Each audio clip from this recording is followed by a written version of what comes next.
Hello everyone, welcome to this price action breakdown on EU. In this video, I'll walk you through exactly what my thought process was for this week, how I built my directional buys for each day of the week. I'll be showing you the trades that I personally executed, and more importantly, I'll be showing you and explaining to you what was the actual logic behind each one of those trades. Okay, now along with all of that, I'm also going to be breaking down two extremely important lessons.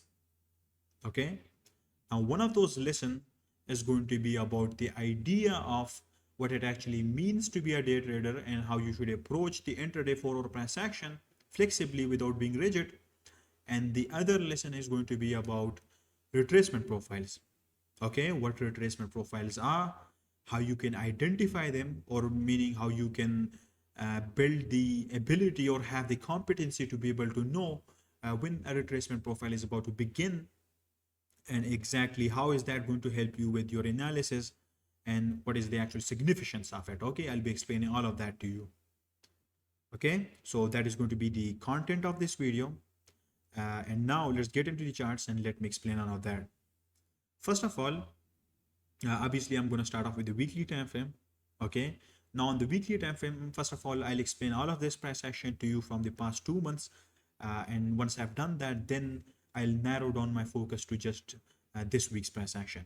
Okay, first of all, what you can see right here is that during the month of September, we took out this high. Okay, during the month of September, we took out this external range liquidity. And after taking out this external range liquidity, we then had a CSD and a bearish structural shift to the downside. And after having that bearish CSD from that point on for over 2 months, my primary long-term directional buys on the weekly time frame turned bearish. Okay, from that point on, after having the CSD for over 2 months, I've been holding a long-term bearish directional bias on the weekly time frame. Now, if you are wondering what was the actual thought process there that led me to believe all of this, or that led me to change my directional bias to bearish, then the answer to that is that there were four major factors and four major reasons due to which I expected and anticipated price to form or have bearish price action for the next few months. Obviously, the first factor here is that we had just taken out external range liquidity in the form of taking out this high. The second reason or the second factor here is that after taking out this high, we had a major SMT divergence with GU. What happened right here is that EU took out this high, whereas GU failed to do so, and that led to this non-symmetrical price action. And then this SMT was followed by a valid change in the state of delivery or a valid structural shift.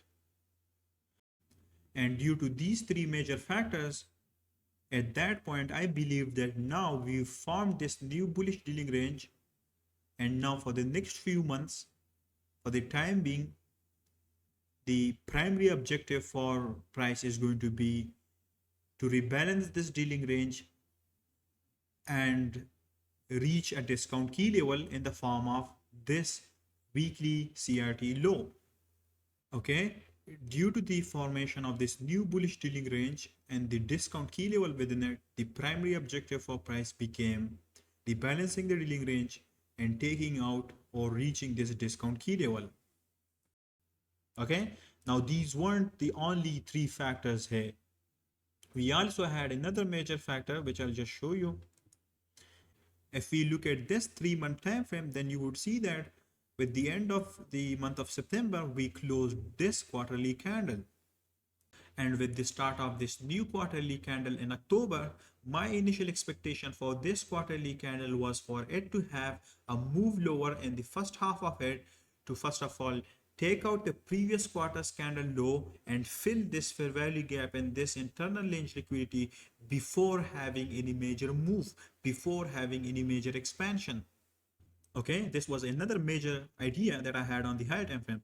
And this idea was supported by the three factors on the weekly time frame. Price taking out, external edge liquidity, having this SMT divergence, and then having this valid structural shift. Okay, all of these ideas aligned with each other, and from this point on, I've been having a long-term bearish directional bias on the weekly time frame.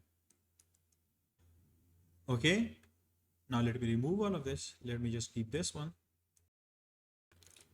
Now, with that being said, here is something really important that I want to talk to you about, which is that even though throughout this time, throughout this price action, throughout the past few months, even though I had a primary long-term bearish bias on the weekly time frame, that doesn't mean that I never took any bullish trades. Even though I had a long-term bearish directional bias on the weekly time frame, that doesn't mean that I never had certain days where I had a bullish directional bias on the daily time frame. Because the reality is that despite having a weekly bearish directional bias, there were a lot of days throughout this price action, a lot of days where I had a bullish directional bias on the daily time frame, and I looked for bullish trades. I executed bullish trades on those days.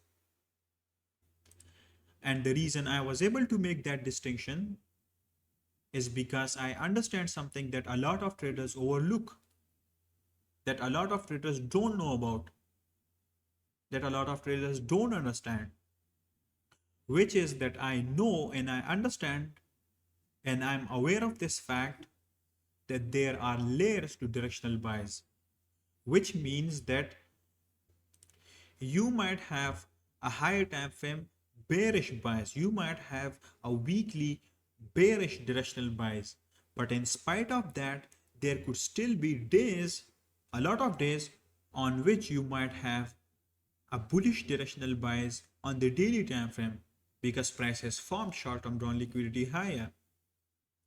Okay, despite having a bearish directional bias on the weekly time frame, there could still be a lot of trading days on which price forms bullish price action, price forms short-term bullish price action to fill short-term drawn liquidity higher. And on those days, you could have a bullish directional bias despite having a weekly bearish directional bias. And the key thing here is that if on those days, if you had pushed your weekly bias blindly, stubbornly, and ignored this nuance, then on those days you would have ended up on the wrong side of the markets. Okay, on those days you would have been wrong. Your directional bias would have been wrong. Okay, and obviously that's something you want to avoid. That's why you must develop this understanding and develop this awareness that there are different layers to directional bias, and there is a difference between a weekly directional bias, a monthly directional bias, and a short-term daily directional bias. Okay, there are different layers to it, and you can't just treat all of them as one. Okay, now before we get into what happened this week, before that, let me give you an important lesson on retracement profiles. Okay, now this is an important lesson which you must understand and learn if you want to stop being a one-dimensional trader, and if you want to be good at every aspect of analysis and every aspect of determining a directional bias. Okay, and by learning this example, by understanding this lesson, you'll be able to build such an understanding that you'll not only be able to distinguish between the different layers of directional bias, but you'll be also able to accurately identify the exact and the precise directional bias for your exact trading day. Okay, now let's imagine that we have this example in which the drawn liquidity is lower, okay, and the directional bias is bearish. Okay, Let's imagine in this example where the drawn liquidity is lower and the directional bias is bearish. Now, obviously, you know that price would be inclined to move lower. Okay, price would be inclined to move lower towards the long-term drawn liquidity that is right here. And in this instance, in this example, your directional bias, your long-term primary directional bias would obviously be bearish. Now, even though the primary direction for price would be lower and price will form bearish range expansions towards the long-term drawn liquidity, it will still have these retracement profiles where price temporarily forms these bullish moves higher. Okay, despite having a primary bearish bias and price being inclined towards the bearish direction, there will still be these retracements where price moves higher and has short-term bullish price action. And the primary reason price is doing that is so that it could fill the short-term drawn liquidity that has been generated higher. Okay, when a short-term drawn liquidity has been generated, price is usually first inclined to fill that short-term drawn liquidity before moving towards the long-term drawn liquidity. Okay, that's the whole logic right here. Now the key thing here is that let's say this is the weekly time frame, or let's say this is the monthly time frame. Now in that case, these retracement profiles that you can see, these short-term bullish moves higher, these retracements can literally last not just for days, but weeks. Okay, these retracement profiles could literally last for weeks despite having a long-term bearish directional bias. And if you, during these short-term moves higher, during these retracements, during this time, just like I said earlier, if you had stubbornly held on to your bearish bias and expected price to just nuke downward and expand lower immediately without giving it breathing room for these retracement profiles, then obviously you would have ended up on the wrong side of the markets. You would have been wrong. Now, I know most of you are probably wondering that, Sham, you've now taught us this important concept, but the critical thing is that how do we know when a retracement profile is about to begin? How do we know when a retracement profile or a retracement phase could start, right? So now let me show you how you can do that.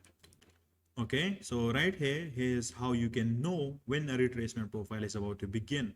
You're going to basically look for 4 major factors. Number 1, short-term drawn liquidity, meaning that price generates short-term drawn liquidity in the opposing direction, which basically gives you your first signal that we could potentially have a retracement profile. The second major factor is that price recently takes out ERL or external range liquidity, which also adds value to a potential retracement.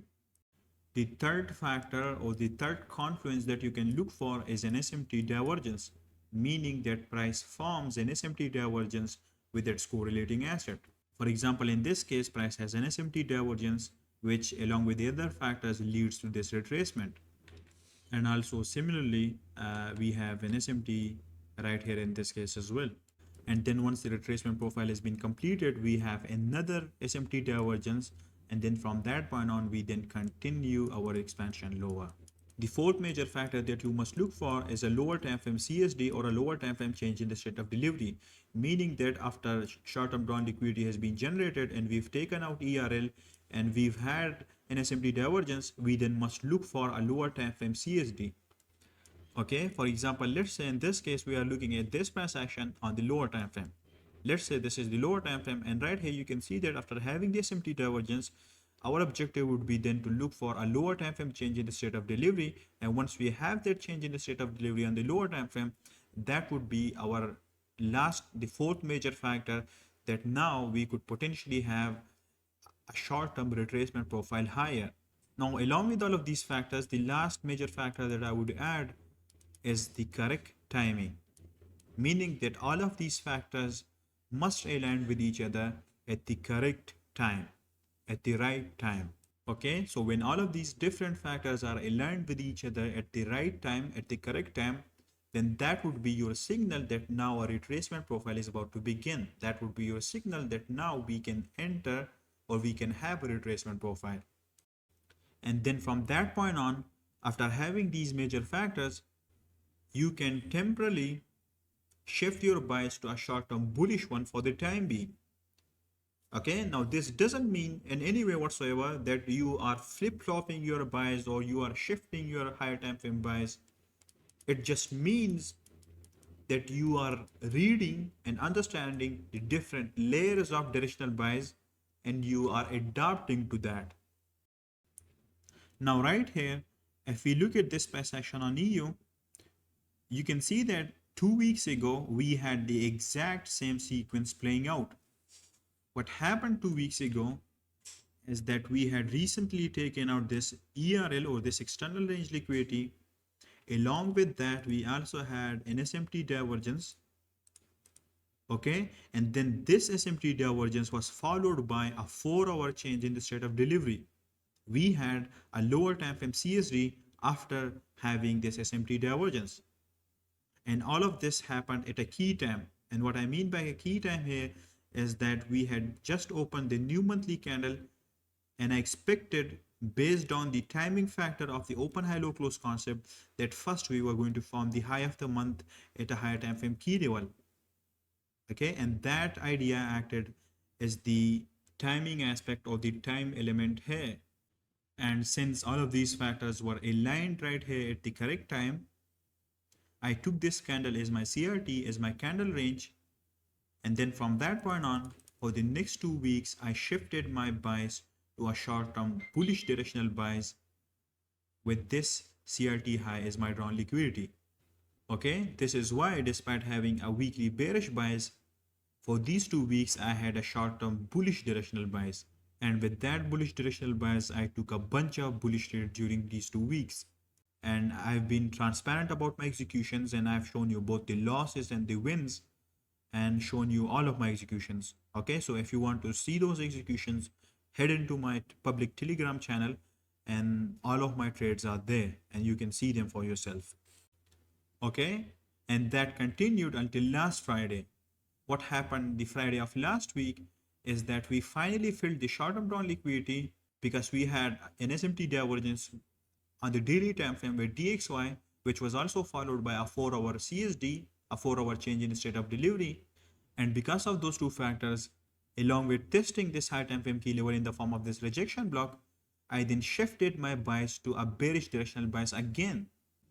And that's why this week, for this particular week, I had a bearish directional bias with my drawn liquidity being this weekly candle is low. Okay, because of all of these factors, because of us filling short-term drawn liquidity and having the SMT divergence with DXY and then having a 4-hour CSD, I then shifted my directional bias to bearish, and for this week, I primarily executed only bearish trades. Okay, now the Friday's price action which led to this short-term drawn liquidity being filled was super interesting, and I'll show you that in a bit when we drop down to the 4-hour.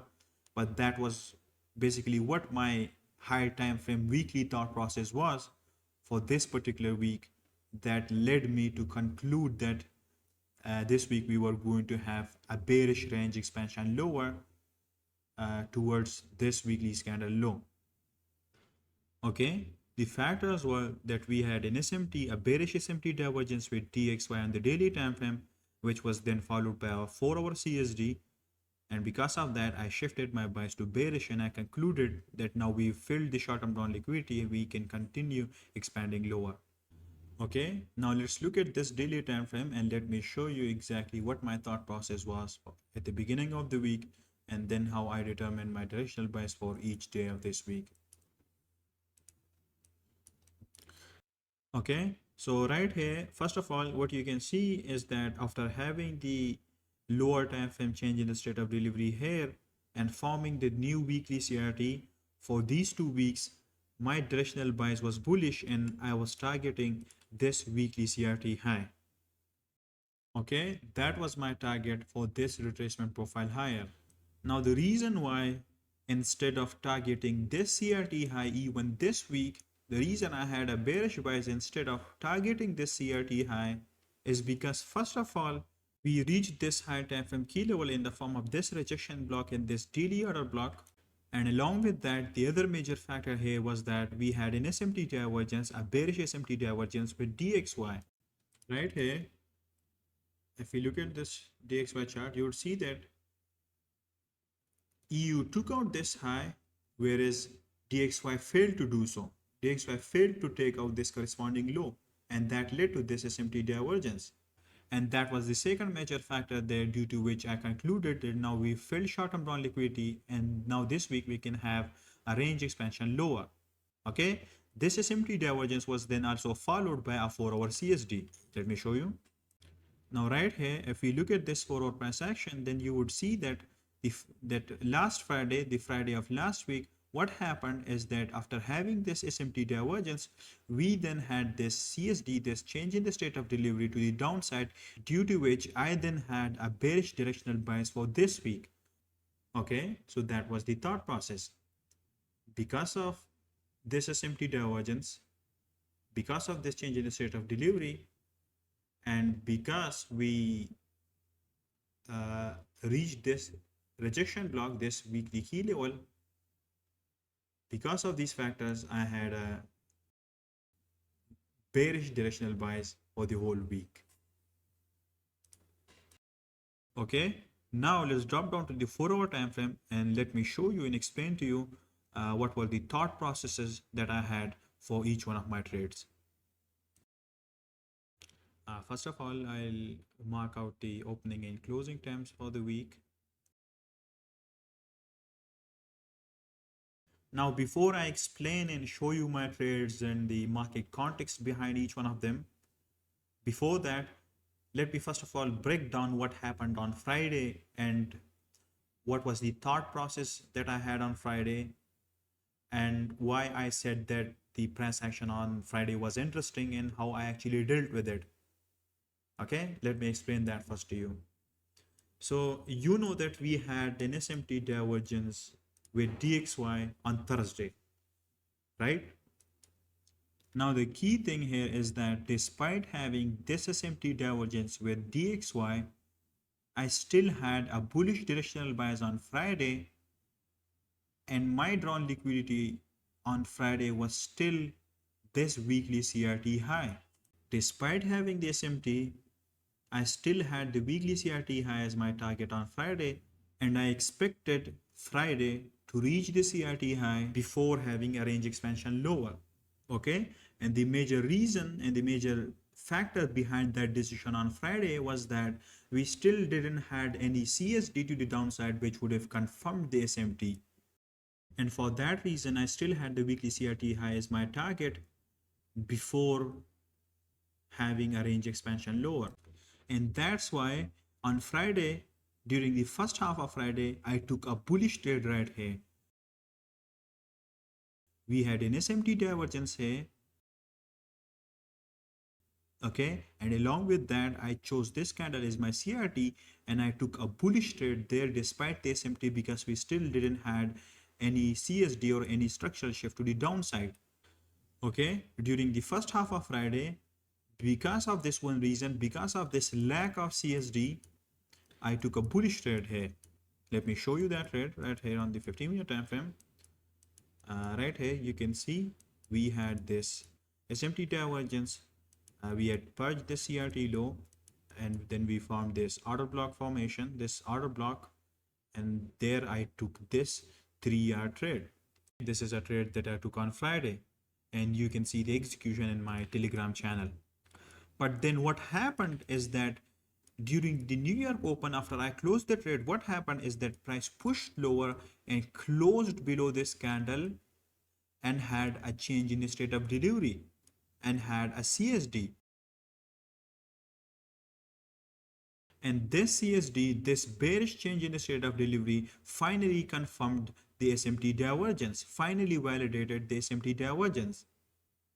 And it confirmed to me that now we filled the short-term drawn liquidity higher, and now for the next week we can have a range expansion lower. And that's why I had a bearish directional bias for this week. Okay, and that's why I said earlier that the 4-hour price action was interesting.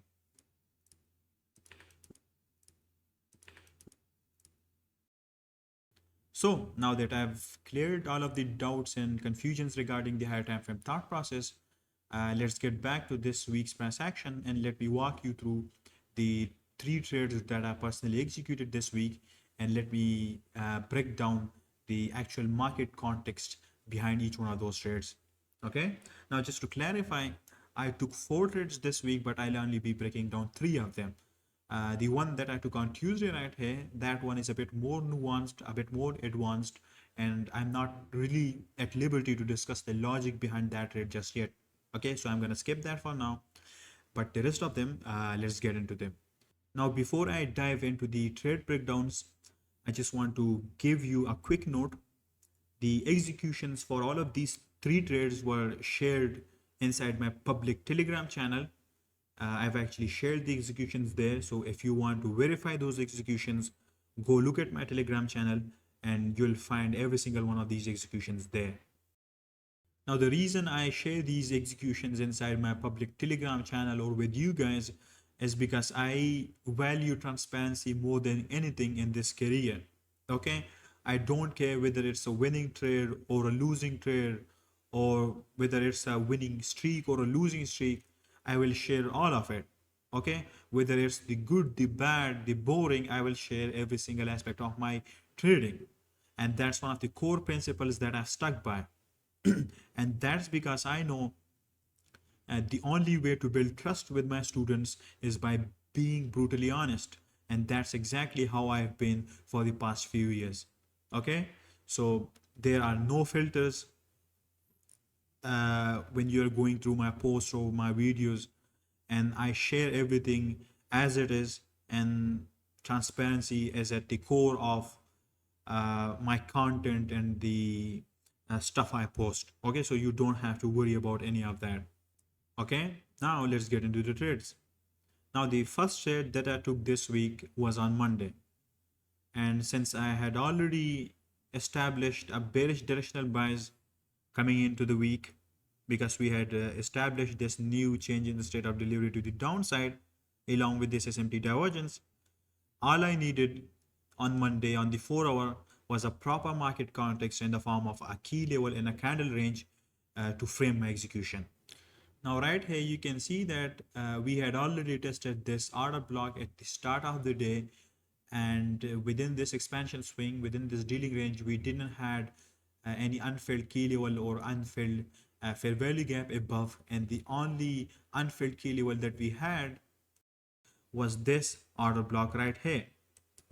Okay, the only untested key level that we had in this case, let me show you, was this order block in the form of this candle. Now the reason this candle is an order block is because this candle filled liquidity by testing this previous order block. So this is an example of a propulsion block.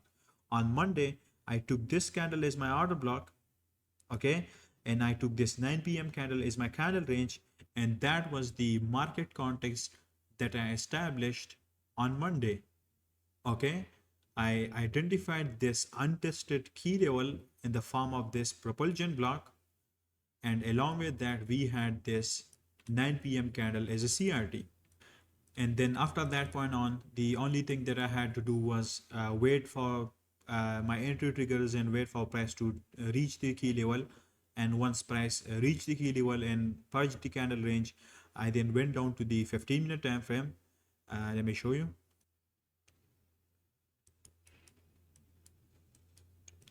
And right here you can see that price reached the 4-hour key level, also purge above this Asian range high, and it did all of that during the London Open session and during the 3 a.m. key time. And after that we then expanded lower and had an entry confirmation in the form of this order block being found.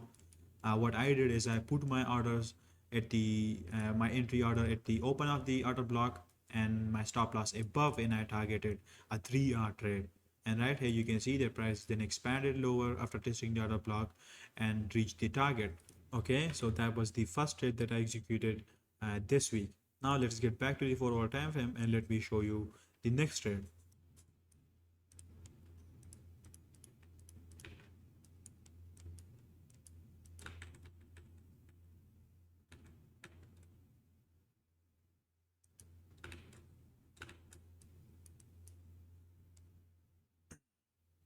After that, the next trade that I took or executed this week was on Wednesday. Now on Wednesday, I had the same bearish directional buys. Along with that, if we look at the daily time frame, then you would see that we had also formed this new order block right here. Okay, and what I expected Wednesday to do is that I expected Wednesday. I expected the Wednesday's candle to test this key level, reach this order block, test this order block, form the high of the candle there, form the high of the day there, and then I expected it to expand lower from there. Okay, that was the thought process that I had for Wednesday, the Wednesday's candle.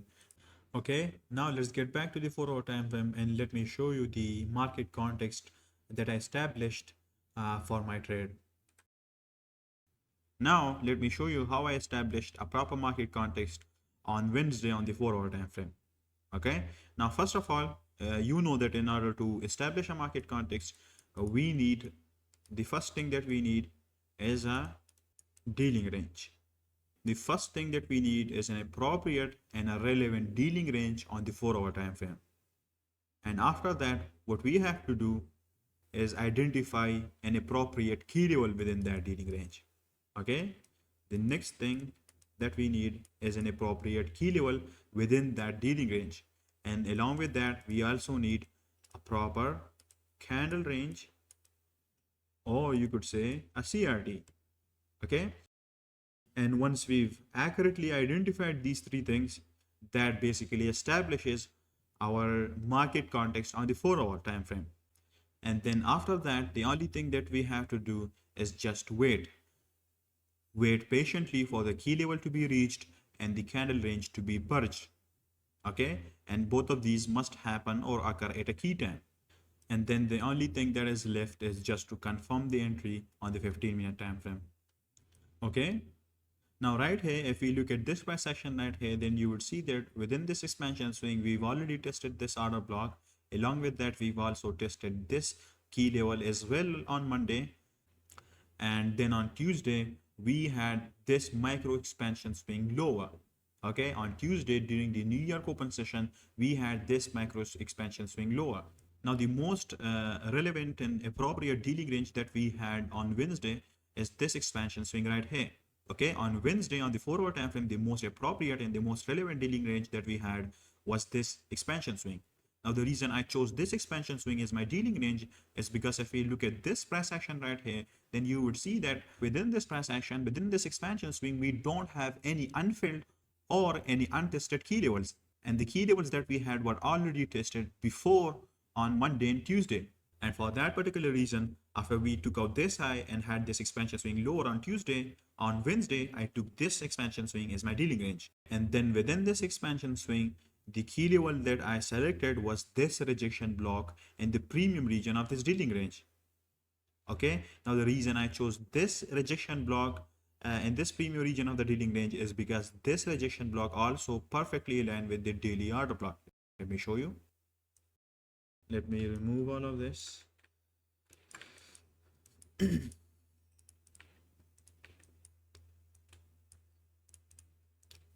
Right here, if we look at this price action, then you would see that this rejection block in the premium region perfectly aligns with the daily order block. And that's why, because it aligned perfectly with the daily order block, I chose this rejection block as my key level within the premium region of this dealing range. Along with that, I also took and chose this 9 p.m. candle as my candle range, as my CRT. And during the London open session, what I did is I waited for price to purge above this candle range, reach this rejection block, and then from that point on I expected it to have an expansion lower. Okay, that was the thought process that I had on the 4 hour time frame on Wednesday. Now let's drop down to the 15-minute time frame and let me show you how I confirmed my entry there, and basically how did the logic behind my execution look like.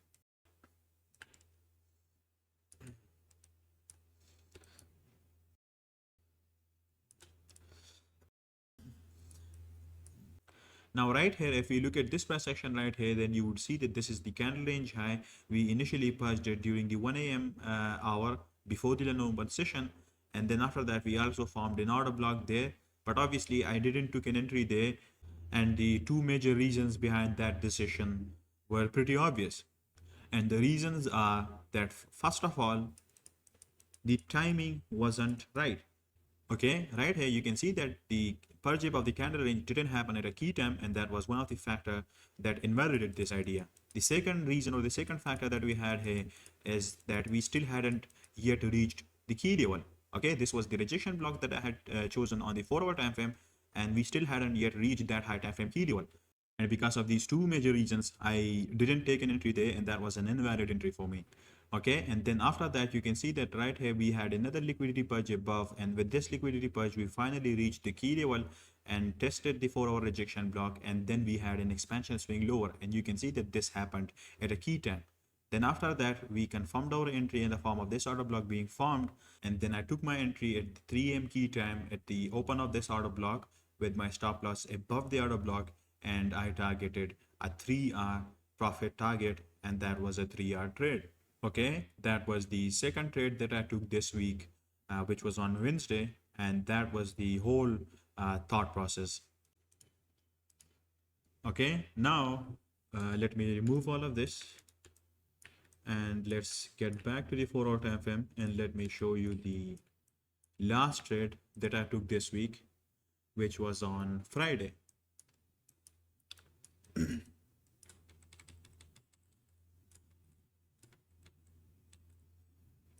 Okay, now regarding Thursday's price action, I didn't trade it on Thursday, didn't took or executed any trades on Thursday, and the major reason for that is that we had an NFP release on Thursday, and obviously I don't trade during major news releases.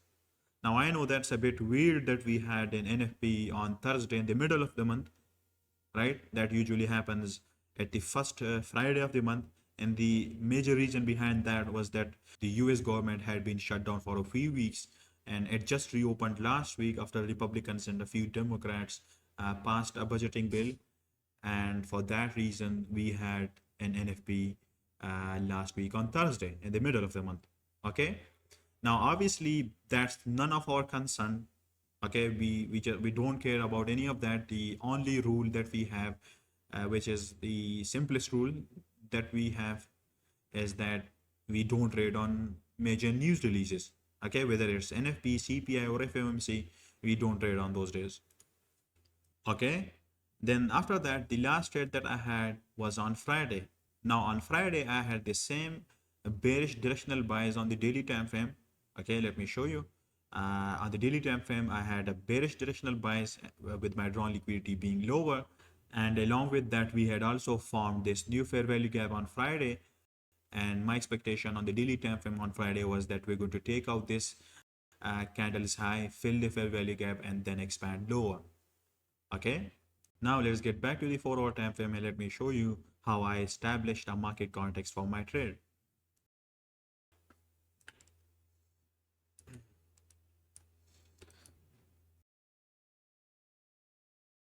So now obviously you know that in order to establish a market context, first of all, we need a dealing range, an appropriate and a relevant dealing range. Along with that, we need a key level and a candle range. Okay, and when we've successfully identified those three things, that basically establishes a market context on this 4 hour time frame. Now the dealing range that we had on Friday was this expansion swing right here. On Friday, I took this expansion swing as my dealing range. And then within this expansion swing, I took this high right here that we had formed on Thursday, both as my key level and is my candle range on Friday. Okay, this high right here that we had formed, I took this both as my key level in a candle range, and along with that we had also the newly formed fair value gap here. Okay, so this dealing range along with this high is a key level and this candle is a candle range that established my market context on the 4-hour time frame. Okay, and this key level in this candle range was just around the equilibrium region, and above that we had this premium region of the dealing range. Okay, and then during the London Open session on Friday, my expectations were simple. I expected price to take out this candle range high, reach the higher time frame daily fair value gap, reach the premium region, and then have an expansion lower.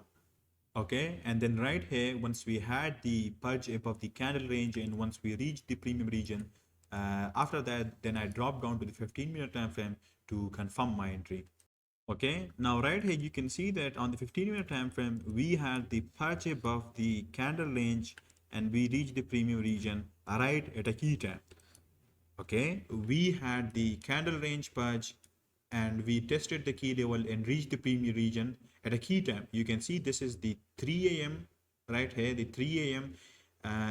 Timing window, which is an extremely important key time, and we did all of those things right here at this time. Okay, so that added more significance to my entry or to my trade idea and added even more probability to this trade playing out. And after that I just waited for price to confirm an entry, and the way price confirmed an entry right here is that we closed below these two consecutive candles and formed an order block. Okay, these two consecutive candles had purged above the candle range, and when price engulfed it, we formed this order block. I placed my entry at the open of this order block with my stop loss above the order block, and I targeted a 3-hour trade. And that was the last trade that I took this week, which was on Friday.